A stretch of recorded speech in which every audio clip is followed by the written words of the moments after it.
I'm here with the fabulous fashion stylist Memsor. You've been out here for a long time, and you decided to work with Laquan Smith for his show. Why? I think I've always loved supporting people who have a vision, and for me the idea of lending a hand, giving 2 cents of advice to someone who really needs it, I think it for me is a no-brainer. He's so talented, and having gone through everything I've gone through, traveled around the world and picked up as much information and knowledge as I have, it would be stupid not to share it with someone who needs it.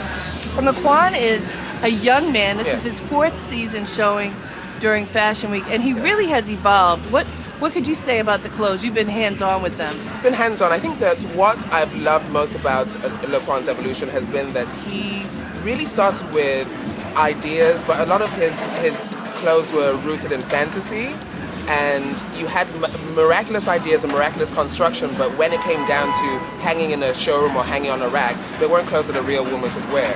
I think that having had a few hard knocks and realizing business-wise you have to be a lot more sensible, I've now noticed that he has a move towards clothes that, while still keep a sense of whimsy and fantasy, actually can be worn.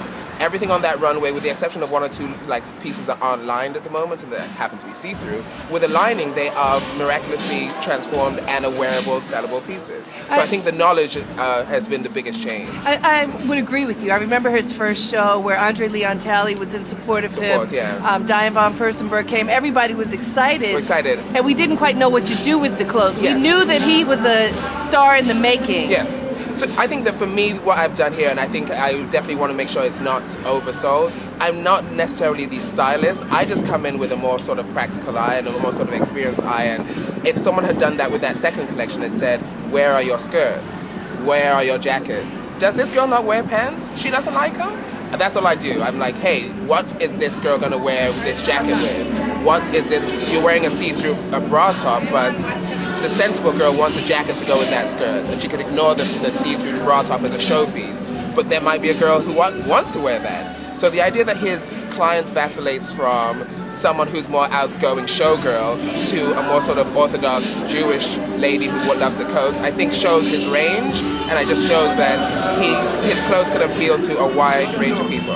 And the proof is that he's selling all over the world now. That's the most fantastic piece. 4 seasons in. Not everybody can say that. No, and I think some people can't say that how many seasons in. I think that he's had to go back to the drawing board and realize, okay, sales are an important part, so he has to really make sure he's offering something that remains true to self, but it's obviously able to fly off the racks. And I think that he's moving closer and closer to getting that sorted out. Well, I'm really glad you could bring your expertise to his table. I mean, it's nice to be able to work with someone who is as talented but as sweet as he is. And I think that I call myself the fairy godfather. Emphasis on godfather, less on fairy.